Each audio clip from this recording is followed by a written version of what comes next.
Bun și salutare toată lumea și bine v-am regăsit la un nou episod la primul episod mai exact scuzați-mă, Agario. Nu-l avem în conferință, nu avem pe nimeni în conferință. Da, și-a murit, normal. Și o să vorbesc cu un prieten pe Facebook. Nu știu dacă pot. Nu știu dacă îmi trebuie pe filmare. Mamă, cum să face ăla?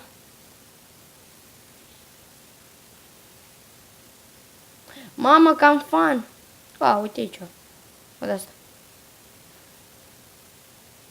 Da, și dacă nu știați, mai reușeam.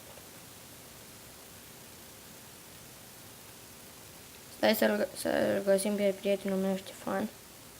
Îl cheamă Fani. Dacă n-a murit.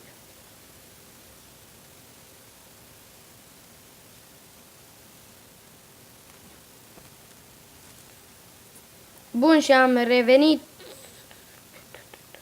Și sper să nu mă mănânce nimeni și ăștia. Da, oriunde m-aș duce, dau de proști ăștia. Cum, frate, să mă mănânce?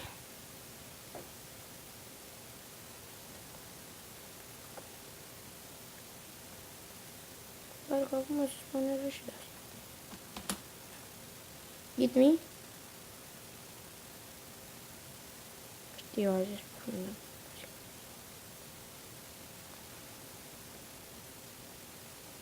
Nu, ce bine îi mănânc ăștia.